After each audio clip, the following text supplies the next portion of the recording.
크리스천이나 넌 크리스천이나 이 정치 얘기가 나오면은 각자의 첨예한 그 주장과 또 본인이 생각하고 있는 그 생각의 그 사상으로 인해서 얘기가 이제 과열이 되고 급기야 이제 다툼이 일어납니다. 그래서 웬만하면 정치 얘기하지 마라, 종교 얘기하지 마라라는 불문율 아닌 불문율이 우리 사회생활 가운데 나름 있죠. 예수님께서는 그 시대에도 이 같은 문제를 잘 알고 계셨습니다. 그리고 이를 균형 잡힌 영성과 지성으로 우리를 안내하셨습니다. 가이사의 것은 가이사에게, 하나님의 것은 하나님께 돌려라, 올려드려라. 하나님의 나라와 세상 나라 사이에서 어떻게 살아가야 하는지 직접 예수님께서 모범 답안을 우리에게 미리 사실은 보여주셨습니다. 그래서 예수님의 가르침 속에는 균형이 있고 그리고 진리와 은혜가 함께 있습니다. 우리는 평생을 살면서 일생을 살면서 내가 원하는 정부와 원치 않는 정부를 반반은 경험을 하면서 살아갈 수밖에 없습니다. 정권이라는 것은 시기가 되면은 항상 교체가 되기 마련이니까요. 연임이 된다고 할지라도 그 다음에 교체가 되죠. 우리나라 같은 경우 보더라도 미국의 같은 경우를 본다고 할지라도. 그러니까 평생을 살아가면서 내가 원하는 정부와 내가 원치 않는 정부, 내가 원하는 정당, 내가 원하지 않는 정당은 거의 반반을 경험을 하면서 살아갈 수밖에 없다라는 거예요. 그래서 내가 원하는 정부가 들어섰다고 하면, 내가 원하는 정권이라고 한다면은 무한히 찬양을 하고, 원치 않는 정부가 들어서면은 무한히 욕하고 반대하는 것이 사실 실은 이 땅에서 보여주고 있는 보통 사람들의 모습입니다. 생각들이고요. 그렇다면은 내가 원하는 정부, 내가 원하는 정권이 계속 들어가서 그 정권을 잡으면 그것이 과연 진리와 올바른 상황으로 계속 될 수 있을까요? 정치 환경이? 내가 원하는 정부, 내가 원하는 정권만 계속 정권을 잡는다고 한다면 오히려 더 위험하지 않을까요? 견제가 없는 권력이야말로 사실은 가장 무서운 권력입니다. 여러분, 공산당이 왜 공산당입니까? 이름이 북한이라서 공산당입니까? 아니죠. 독재하게 공산당인 것이죠. 권력이 스스로 무오하다라고 주장을 하고 민주주의 시민의 말을 묵살을 해버리고 오직 자신만 옳다, 마치 절대 왕정처럼 자신만 옳다라고 여기는 순간 그것이 독재가 되고 그렇게 공산당주의로 흘러가게 됩니다. 자금의 지금 세계의 정치 현실도 우리가 여기 우리 계신 교우분들도 뉴스를 자주 보시니까 익히 다 아시죠? 어떻습니까? 너무 혼란스러운 과정을 지금 계속 거쳐가고 있죠. 트럼프 정권으로 시작된 이 무지막지한 이 관세 전쟁과 그리고 아직도 도대체 저 전쟁은 언제 끝나나 하는 러시아하고 우크라이나 전쟁, 그리고 여기에 또 각자의 또 이데올로기 사상이 있죠. 그리고 또 이스라엘과 하마스의 전쟁. 세상의 권력과 정권은 너무나도 복잡하게 돌아가고 각자의 어떻게 생각하느냐에 따라서 정과 반이 막 바뀌기도 합니다. 우리나라도 계엄으로 촉발이 되어가지고 대통령이 탄핵이 되었고 지금 새로운 정부가 출범한 지 얼마 되지 않았어요. 그리고 연일 뉴스에서는 요즘 이단 통일교 신천지의 정치권과의 결탁에 대한 수사가 계속 시끌시끌합니다. 뉴스에서 오르내리고 있으면서 원치 않아도 계속 뉴스를 틀면 그 소리를 들을 수밖에 없어요. 여전히 이데올로기의 사람들 간의 진영 싸움도 그치지 않고 있어요. 이처럼 난잡한 시대 속에서 오늘 로마서 13장의 말씀은 마침 주요한 메시지를 우리에게 흘려보내고 있습니다. 아시다시피 우리는 로마서 말씀을 순서대로 순차적으로 지금까지 계속 살펴보고 있습니다. 그래서 오늘 13장의 말씀에 도달하게 된 것이죠. 그리고 오늘 13장의 말씀은 바로 이 부분을, 이 주제를 거론을 하고 있어요. 짚고 있습니다.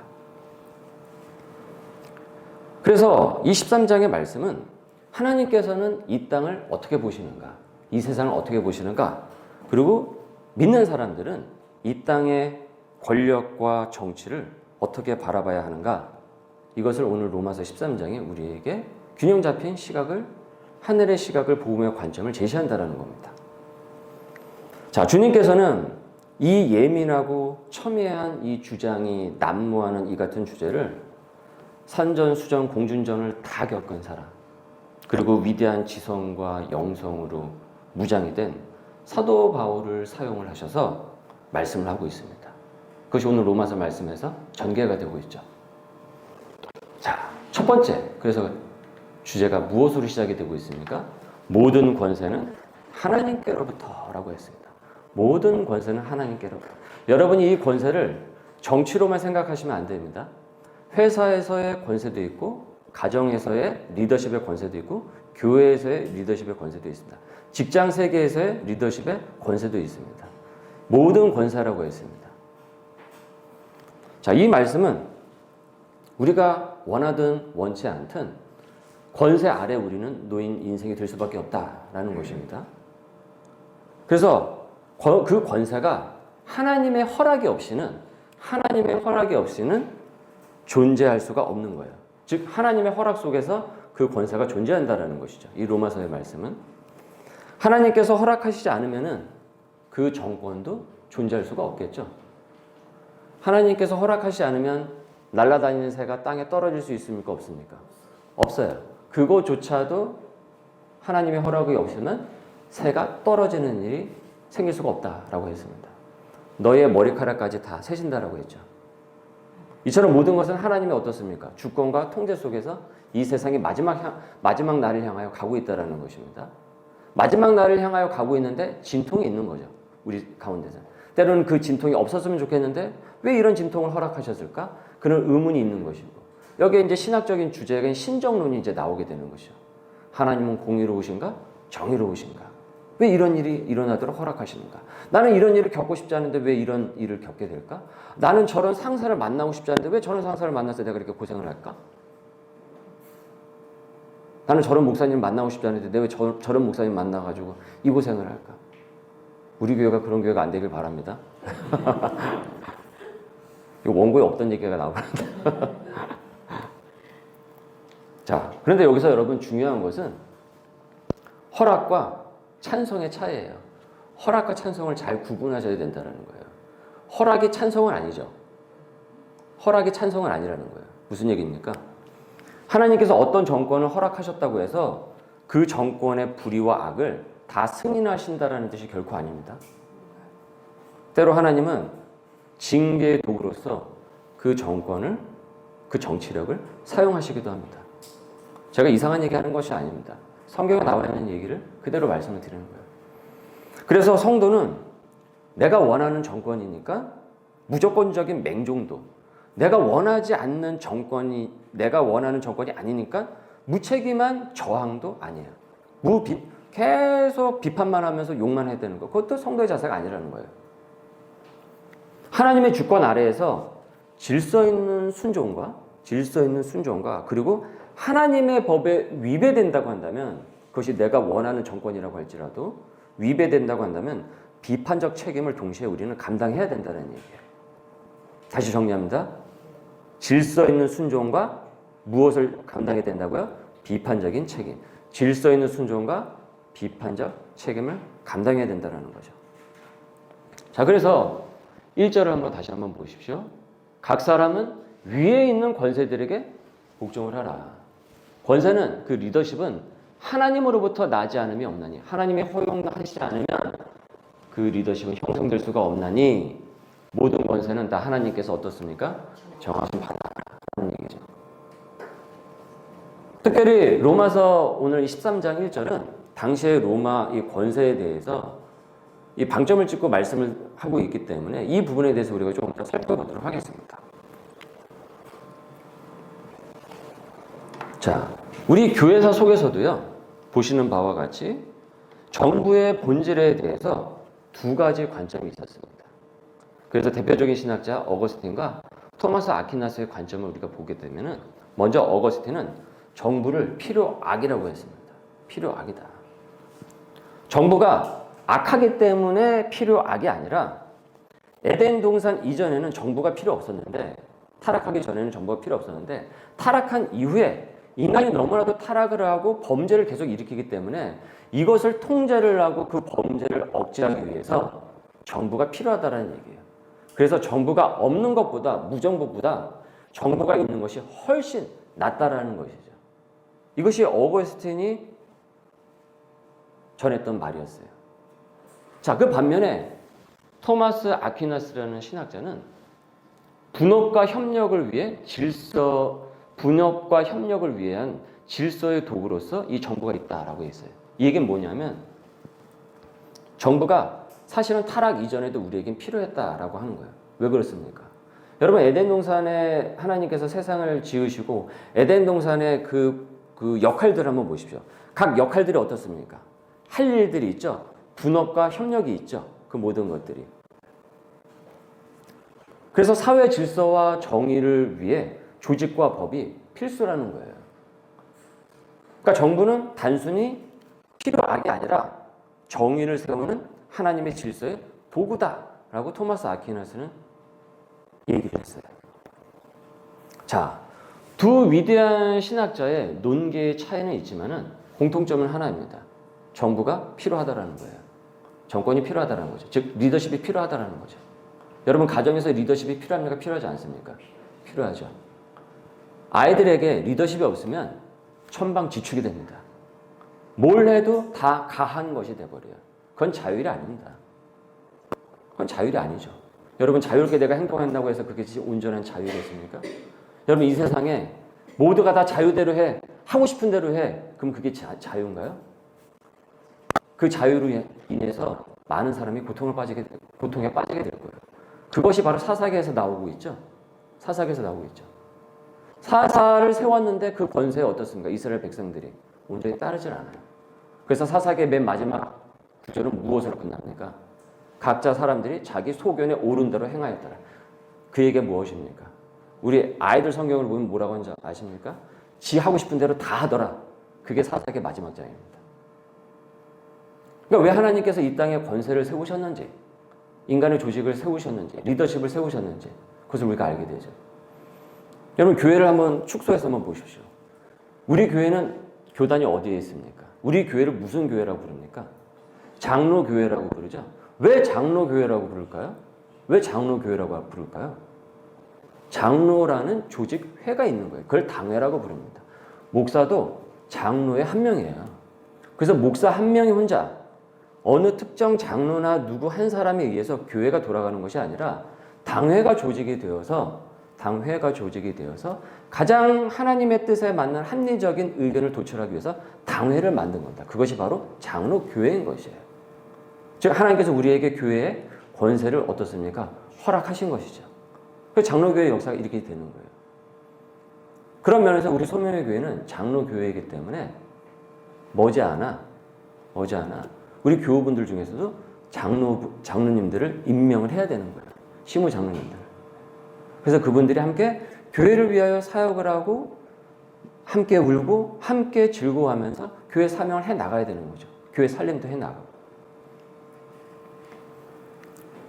어쨌든 이분들의 공통점은 분명해요. 정부는 하나님의 섭리 아래에 있는 질서의 도구라는 것이죠. 자, 여기서 한번 보십시오, 여러분. 하나님의 손 아래 고레스와 로마 제국 우리 한번 보자라는 거예요. 이걸 빼놓고 고레스와 로마 제국만 보지 말고 하나님의 손 아래, 하나님의 관점에서 고레스와 로마 제국을 보자라는 거예요. 자, 우린 구약에서 놀라운 예를 이전 큐티 시간에, 새벽 큐티 시간에 살펴봤어요. 자, 여기서 이사야서를 살펴보는데 하나님께서 이방 민족의 왕인 고레스 왕을 가리켜서 뭐라고 합니까? 뭐라고 얘기합니까? 내 목자라는 호칭을 쓰세요. 여러분, 고레스가 믿음이 좋았습니까? 하나님을 제대로 아는 사람이었습니까? 근데 이사야서에는 내 목자라는 표현이 등장을 해요. 어떻게 이런 일이 있을 수가 있습니까? 하나님도 제대로 믿지 않는 사람한테 내 목자라는 표현을 쓰실 수가 있을까요? 그런데 하나님께서는 이 고레스를 사용하셔서 누구를 해방을 시키십니까? 누구를 해방을 시키십니까? 이스라엘을 해방을 시키시죠. 포로된 이스라엘을 해방을 시키십니다. 노예는 국가의 최고 자산이에요. 공짜로 모든 것이 이루어집니다. 근데 여러분 바보가 아닌 이상 왜 노예를 풀어줍니까? 이 소중한 국가 재산들을. 그래서 절차상으로 합법적으로 한다고 그러면 결코 이거는 어떻습니까? 이스라엘 해방이 될 수 있어요, 없어요? 될 수가 없어요. 다들 밀란이 일어날걸요? 왜 이렇게 하냐? 그런데 고레스는 당시에 어떻습니까? 절대 왕조였어요. 말 그대로 독재였습니다. 그래도 어떻습니까? 그 한 사람의 독재적 권력을 통해 이것이 이루어지게 됩니다. 그 사람의 말 한마디를 통해서. 풀어줘라. 돌려보내라. 가게 해줘. 붙잡지 마. 갈 수 있는 사람 가라 그래. 이것이 이사야서에 흐르는 주요 신학 중에 하나예요. 악한 고레스도 사용하시는 하나님이라는 거죠. 이것이 이사야서에 흐르는 주요 신학 중에 하나예요. 악한 고레스도 사용하신다. 악한 것도 하나님께서 사용하신다는 거예요. 하나님 섭리의 통치의 기구로서. 여러분 제가 여기서 이렇게 물을 이렇게 떠놔요. 여기서 주일날은 제가 여기 작은 컵으로 준비를 합니다. 강대상이 작기 때문에. 보조 탁자가 있어야 되는데 언제 준비하나 싶습니다. 지금 빨리 준비를 해야 되는데. 그래서 큰 거를 하면은 여기가 걸리적거려요. 주일날은 이제 주보고 뭐고 많으니까. 그래서 주일날은 이렇게 작은 컵을 해요. 근데 제가 평상시에는 여기에 사기컵이 있지 않습니까? 우리 머그컵을 여기다 놓습니다. 여러분 제가 그걸 제 마음대로 할 권리가 있습니까? 없습니까? 제가 누구한테 허락받습니까?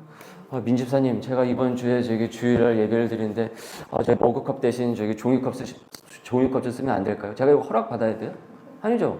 제가 하고 싶은 대로 하는 거예요. 그럼 생각을 해보십시오. 제가 이 강대상에서도 머그컵을 하든 종이컵을 하든 저에게 주어진 자유대로 하는데 하나님께서 이 땅을 지으시고 만드셨는데 하나님께서 이 땅을 악한 것도 하나님의 통치의 도구로 사용하실 권한이 있습니까? 없습니까? 하나님께 있다라는 거예요. 이것이 이사야에서 흐르는 주요 신학 중에 하나예요. 그래서 악한 고레스도 사용하시는 하나님이라는 거죠. 그래서 이사야가 놀라워하죠. 놀랍다. 그분이 하시는 일을. 그래서 믿는 사람에게는 나쁘게 벌어지는 그 일도 그렇게만 바라보지 않는 거예요. 왜요? 하나님의 섭리와 통치의 도구로서 나를 닦으시고 훈련하시고 나를 더 세우시려고 하시는구나. 이렇게 바라본다라는 거예요. 이런 관점에서 우리는 세상의 권력도 권세도 바라볼 수 있어야 된다는 거죠. 이것이 왜 중요할까요? 이것은 우리가 직장생활이나 가정생활이나 어디든지 거기에는 누가 있습니까? 내가 리더가 될 수 있지만 그 위에 또 누가 있습니까? 리더가 있을 수밖에 없어요. 거래처도 리더가 있을 수밖에 없죠. 갑을 관계가 형성될 수밖에 없으니까. 이런 부분에 있어서 믿는 자가 과연 이 땅에서의 권세를 어떤 균형 잡힌 시각으로 바라봐야 되는지 중요한 주요한 메시지를 주는 거죠. 그래서 오늘 로마서는 말 그대로 로마의 권력이 질비했던 시기에 쓰여진 거예요. 사실은. 그래서 지금 여기서 말하는 이 권세는 사실은 로마의 정권을 얘기를 하고 있어요. 이해가 안 되죠. 어떻게 로마의 정권에 따르라는 거야? 이 로마 권세에 복종하라고 가르치는 것도 사실은 같은 맥락으로 여러분 보셔야 된다는 거예요. 그래서 말씀드렸죠. 하나님의 무엇 아래요? 손 아래를 보자라는 거예요. 손 아래. 아시다시피 로마의 조직은 어떻습니까? 법과 조직은 아주 치밀했죠. 사실 이게 현대사회에 끼친 영향력이 막강합니다. 이 법이라든지 모든 제도들이. 그래서 우리가 후에 그러죠. 팍스 로마나다. 뭐 이렇게 얘기를 하죠. 오현재 시대를 지나면서. 그런데 로마 황제들은 어땠나요? 로마 황제들은 어땠습니까? 매우 부도덕했죠. 부도덕했고 심지어 어떻습니까? 자신을 신격화를 자처를 했어요. 그러나 하나님은 로마의 정복욕과 권세를 또 사용하셔서 복음 전파의 길을 여셨어요. 왜 그랬을까요? 구약 성경은 무엇으로 쓰여졌습니까? 언어가 무엇입니까? 히브리의 민족 언어인 히브리어로 쓰여졌습니다. 그런데 신약 성경은 무엇으로 쓰여졌습니까? 헬라어로 기록이 되었어요. 쓰여졌어요. 여러분 그 이유가 무엇입니까? 민족 언어인 히브리어로 왜 신약 성경도 민족 언어인 히브리어가 아닌 당시 많은 사람들이 보편적으로 사용하고 있는 지금의 영어처럼 왜 헬라어로 쓰여졌을까요? 왜요? 많은 사람들이 그 복음을 알기를 원하니까. 그래서 신약 성경은 민족의 복음이 어디로 나갑니까? 이방 민족에게까지 쭉 퍼져나가게 되죠. 근데 이 헬라어를 접했던 나라가 바로 로마 제국이었어요. 헬라어를. 그뿐입니까? 모든 길은 무엇으로 통한다고 했습니까? 로마로 통한다라는 도로망, 그리고 신약 성경에서 보듯이 화폐가 많이 나오죠. 여러 화폐들이 나오죠. 화폐제도 등등 이것들이 복음을 전 세계로 확산하는데 매우 주요했습니다. 바울은 히브리인이었죠. 그런데 이중 국적자였죠. 어디에 시민권을 또 갖고 있었습니까? 로마의 시민권을 갖고 있었죠. 그의 이 로마 시민권은 우리가 전에 사도행전을 쭉 우리가 함께 살펴봤듯이 아시겠지만은 이 시민권은 그가 세계 선교를 하는데 매우 큰 도움을 줬습니다. 거침없이 다닐 수 있었어요. 통행에 제한을 받지 않고. 왜 그랬을까요? 로마가 여기저기 다 정복을 했으니까요. 그러니까 로마 시민권 하면 어떻습니까? 어디든 다 갈 수 있는 거예요. 붙잡는 사람이 없어요. 그리고 함부로 바울을 어떻습니까? 건들지 못해요. 왜요? 로마 시민권을 갖고 있었기 때문에. 그래서 사도 바울이 이 로마 시민권의 위력을 절감을 해요.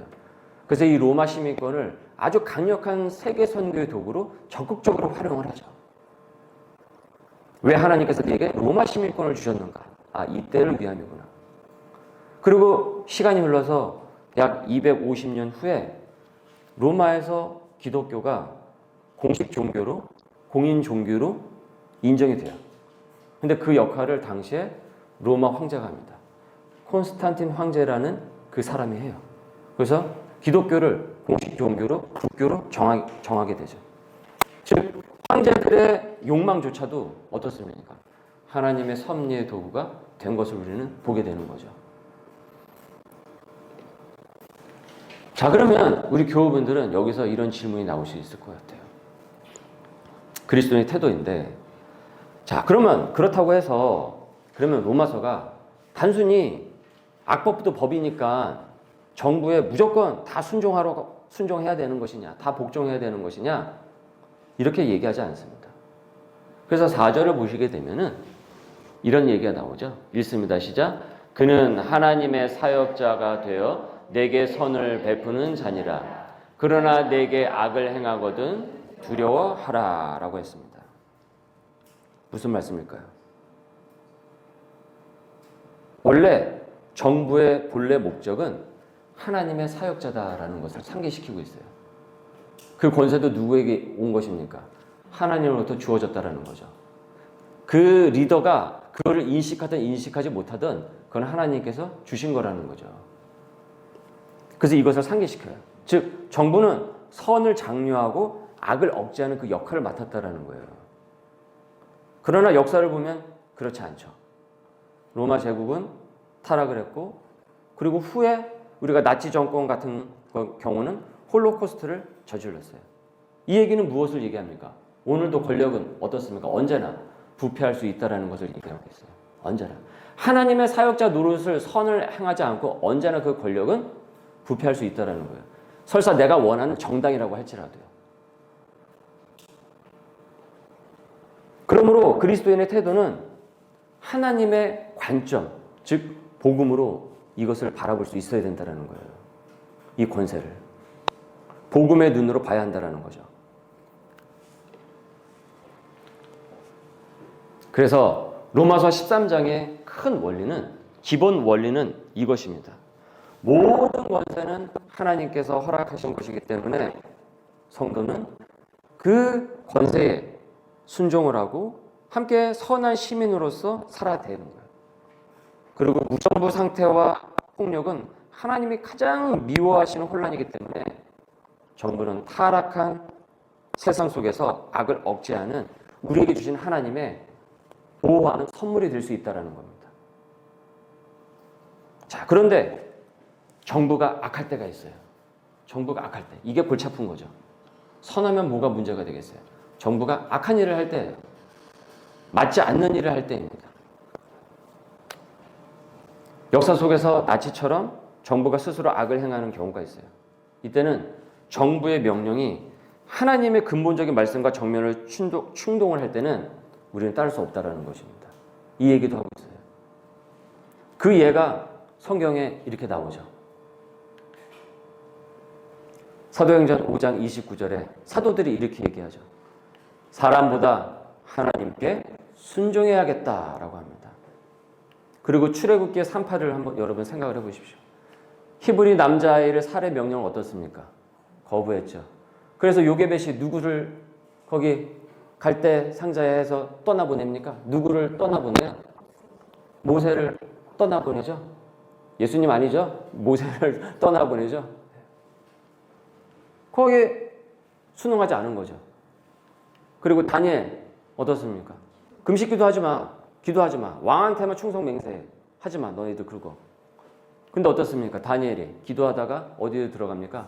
사자굴에 들어가게 되죠. 사드락 메삭 아벳느고 친구죠. 금신상에 절을 해. 근데 어떻습니까? 그 우상의 신전에 절을 하지 않죠. 따르지 않죠. 에스더, 위대한 여인 이 에스더. 왕의 금지령을 어기고 어떻습니까? 나아가서 백성을 위해 어떻습니까? 중보를 하죠. 백성을 살리기 위해서. 자, 헤롯이 예수님이 메시아가 태어난다라는 말에 너무나도 무서워서 자, 사내아이를 태어난 사내아이 다 싹 다 죽여라고 했습니다. 그때 아기 예수님을 어떻게 합니까? 숨기죠. 여러분 만약에 이런 기준이 없으면 아기 예수님을 숨기면 안 되는 거겠죠. 죽임을 당하도록 내버려야 되는 것이겠죠. 이처럼 모든 관계에는 적절한 질서와 따름이 필요하지만 그리스도의 주권이 항상 최종적이라는 것이에요. 이것은 로마서는 놓치지 않고 있어요. 그래서 그분의 주 되심이 권위의 한계를 정한다는 거예요. 그 선을 정한다는 것이죠. 그래서 여러분 5절의 말씀이에요. 읽습니다. 시작. 그러므로 복종하지 아니할 수 없으니 진노 때문에 할 것이 아니라 양심을 따라 할 것이니라. 우리가 진노 때문에 법에 저촉이 될까 봐, 내가 교도소 갈까 봐, 내가 벌금을 댈까 봐 그렇게 해서 법을 따르는 것이 아니라 하나님 앞에서 코람데오, 하나님 앞에서 양심에 따라서 살아간다는 거예요. 그것이 법치를 넘어선 하나님의 준엄한 질서 속에서 살아간 하나님의 백성의 시민의식이라는 것입니다. 그래서 법이 개판이어도 양심에 따라 우리는 살아가는 거예요. 법이 왜 저 모양이야? 그럼 나도 어길래. 그게 아니라 법이 엉망진창이더라도 우리는 누구에 따라서 살아갑니까? 양심에 따라. 하나님을 믿는 양심에 따라 살아간다는 거죠. 세상이 법을 막 무시하고 지키는 나는 왜 이러고 사고 있나? 나는 왜 이렇게 법을 지키고 있나? 바보같이. 그래도 우리는 무엇에 따라 살아갑니까? 양심에 따라 살아간다는 거예요. 이 귀중한 이 진리의 내용을 로마서 13장이 지금 우리에게 전해주고 있는 것이죠. 그렇기에 신천지, 통일교, 극우, 극좌, 정치 세력과 뒤엉킨 지금의 정치 현실 속에서 우리의 교회는, 이 땅의 교회는 진영 논리에 빠지면 안 되는 것입니다. 그거는 복음을 이해하지 못하는 것이에요. 우리의 충성은 정치에 있는 것이 아니라 오직 하나님의 나라와 그의 의에 있습니다. 그리고 하나님께서 우리에게 그 양심의 기준점을 성령의 음성을 통해서, 성령의 말씀을 통해서 우리에게 제시해 주십니다. 우리가 그 지혜를 따라간다고 한다면 우리는 실수하거나 잘못하거나 부안해동하면서 이리저리 부평초처럼 휩쓸리지 않을 수 있습니다. 이 시대에 말이죠. 그래서 시민으로서의 그 사명이 있죠. 어떤 사명이 있겠습니까? 세금을 내고 이면계약 우리가 하지 않고 법을 잘 지키고 좋은 시민으로 살아야 되겠죠. 그리고 모든 사람과 될 수 있는 한 어떻습니까? 할 수 있는 한, 지난주 말씀처럼 할 수 있는 한 화평하게 싸움 딱이 되어서 이리 받고 저리 받는 것이 아니라 최대한 우리가 할 수 있는 한 믿음 안에서 그것이 상대적인 것이라고 한다면 양보하면서 살아갈 수 있어야 되겠죠. 그리고 그 복은 결국은 돌고 돌아서 누구에게 온다고 우리는 배웠습니까? 결국은 그 하나님의 법을 따르는 그 사람에게 돌아온다고 했습니다. 지난 수요 성서학당 때 말씀을 드렸어요. 이건 작은 예의지만 우리 교인들에게도 메시지가 있다고 생각을 해요. 여기 주차장이 어떻습니까? 차 2대 세우면 꽉 찹니다. 근데 여기 상가가 몇 개 있습니까? 처음에 왔는데 우리는 세울 수가 없었어요. 전에 계셨던 분이 여기는 자기 주차장이 원래가 거기래요. 그런 게 어디 있습니까? 다 똑같이 임대료 다 내고 그러는데. 근데 저희가 양보했어요. 위에서 저기서 딱 하는데 2년 동안 그냥 하라고 싸우지 않고 안 하지 않았습니다. 그런데 놀랍게도 나중에 건물주분이 어떻게 그걸 아셔가지고 그럼 여기 임대료를 깎아드려야 되겠대요. 주차를 빼주겠다라는 거죠. 그래서 거의 15분의 1. 이거 금액을 얘기하면 좀 그러네. 어쨌든 그 적지 않은 금액을 그때 당시 또 코로나 중이었으니까 적지 않은 금액을 오히려 임대료를 깎아주셨어요. 다른 데는 임대료 올린다고 난리인데 우리는 임대료를 더 깎아주셨어요. 그리고 뭐 해줄 게 없냐고 하면서 막 여기저기 막 비세고 이럴 때 있지 않습니까? 건물주분이 돈을 많이 들여서 여기 공사를 많이 해주셨어요. 제가 오죽했으면 안타까워가지고 자꾸 돈 쓰지 말라고 제가 오히려 그렇게 말을 했으니까. 그랬더니 그분이 이렇게 얘기하시는 거예요. 제가 마음이 불편해서 그래요. 라고 얘기하시더라고요. 우리가 하나님의 법을 따르면서 하나님의 양심에 따른 그 법을 지켜갈 때 하나님께서 하실 일을 하실 거예요. 그렇기 때문에 우리가 법을 지키고 좋은 시민으로 살아가야 되겠죠. 동시에 불의한 법이라든지 우리가 하나님의 뜻을 거스르는 명령에 용기 있게 거절하고 우리의 의사를 전달할 수 있어야 되겠죠. 이 같은 하나님 나라의 백성의 책임이 있다는 거죠. 로마서 13장은 우리에게 완벽한 리더십, 완벽한 정부가 있다라고 말씀하고 있지 않아요. 하나님의 주권을 믿고 살아가는 믿음의 시민됨을 언제나 우리에게 요구하고 있어요. 그렇기 때문에 내가 원하는 정부만 고집하는 것이 안전이 아니라 참된 안전은 어느 정권 아래서든 하나님께 순종을 하고 선을 행하고 그분의 나라를 소망하는 삶, 그리고 양심을 따르는 거기에 있습니다. 거기에 온전한 진짜 권세가 있습니다. 그래서 모든 권세는 하나님께로부터 나느니라. 그러면서 13장의 마지막 결말 부분에서는 이렇게 마치고 있습니다.